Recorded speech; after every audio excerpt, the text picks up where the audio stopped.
Hey everyone, thank you for joining me. My name is Caitlin Levesque, and I'm here to talk to you about how I want to break the language barrier in my classroom through technology. What to expect. In this presentation, I'm going to talk about the current state of the ELL students in my school. This is the percent of the ELL students, the languages they encompass, and their current SBS score. Then we'll move to my goal. Here I'm going to break down what the issue is, how I plan to address it, and why I chose this path. Lastly, tracking data. I want to track data and compare it to previous years to measure effectiveness. So what is ELL? ELL is an acronym for English Language Learners.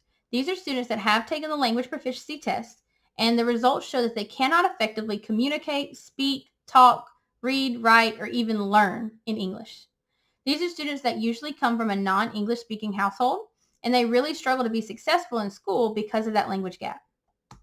In my school, there's roughly 280 students, and 3% of those are ELL students. We had one Arabic speaking student.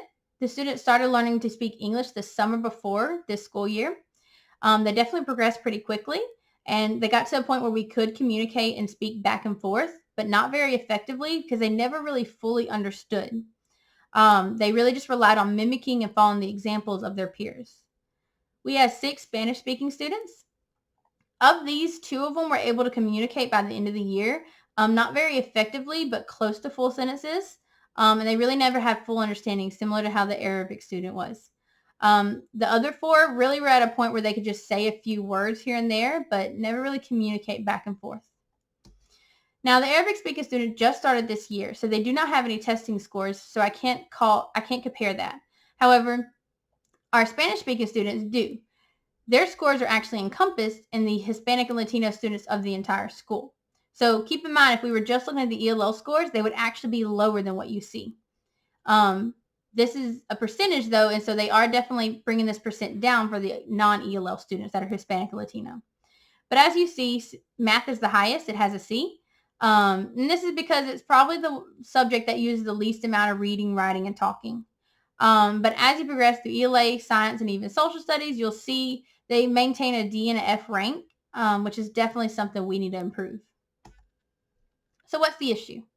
Well, ELL students are in a classroom surrounded by a teacher and classmates who all speak English. This is great because it's going to help them with the English language learning environment. However, when it comes to the curriculum that's being taught, they can't always effectively understand, so they can't always effectively learn it. So we need to address this. My plan is to find some way to translate my words in real time into whatever language my ELL students are most comfortable with. Ideally, I like to do this with little to no prep work. My reason is because if it's effective and I could prove success, I want to share this idea with educators across the country. And that way, I think a major selling point will be to be able to say that there's no prep work. So any teacher can adopt it, assuming they can get the resources. I'd also like to do it without having to repeat the lesson to the student individually, because not only is that time consuming, it's also ineffective because they're getting a short and abbreviated version of the lesson in a time where if they had been in the lesson with the rest of the peers, they could actually be practicing and you could be given more specific feedback. Luckily, in my research, I found a way to do this. This is with the Microsoft Surface earbuds. These earphones are $200 and they will single-handedly address everything I just listed and more. Here's how. They have a Microsoft 365 integration. That means the speaker on the earphones will take what I say and immediately translate it into whatever Microsoft program I select in 60 different languages. Not only can I reach my Arabic speaking student and my Spanish speaking student, I can address 60 different languages of ELL students. What's more is these headphones do not cancel noise, which means I can wear them all day long throughout the entire class period and never miss what a student is saying or what's going on in my classroom. This is because the piece where they used to put a noise canceling feature, instead they put a second mic, which is also a pro because this means it'll be able to pick up what I say more accurately, which means it'll be able to translate onto whatever Microsoft program I use more accurately, providing better information to my ELL students. On top of all this, since I'll be wearing the earphones all day, they're super comfortable. They have silicone ear tips and they have this anchor mechanism to where when you spin it into your ear, it won't fall out. So I don't have to worry about the earphones becoming something distracted from my other peers, classmates, students. It also has a long battery life. It stays charged up for up to 8 hours. And if it starts dying on you, it has a rechargeable portable case. So you can just, during lunch or during planning period or when you have a break where you're not teaching, you can just input it in that case and pop them back in whenever you're ready to start teaching.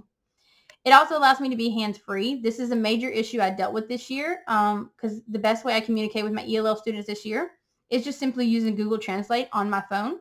But it ended up being a struggle between trying to write something in math and then tell her something in my hands and then pick up the phone and then pick up the pencil and back and forth and then not remembering where I left my phone or setting it on their desk and end up leaving it there. It definitely became something that was a real struggle. And so the hand-free feature is something I really do applaud. And what's more is it has a swipe feature on the headphone to where if I were to use Microsoft PowerPoint as my translating program, I can just swipe and it'll go to the next slide for my ELL students without me having to actually go over to the program. And again, that Microsoft 365 compatibility is not only awesome for ELL students, but I can make that approach apply to all my students because as I'm speaking, it's transcribing what I say, which means I now have the notes from today's class. This means I can help students who have the accommodation of note-taking assistants.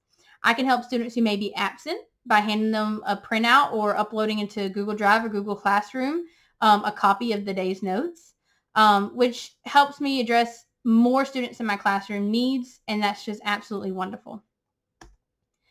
So tracking data. I plan to do this in two ways. The first is through the SPS score. Now, I already told you the flaw with the SPS score is that I'm actually looking at all students that are Hispanic or Latino, not just ELL students. However, those ELL students definitely make an impact on those scores. And I'd like to see whether or not addressing their need helps the overall percentage of that group. I also want to do it through comparing assessments and grades. So I'll look at the individual unit assessments throughout the year, but also their overall grade in the different subjects.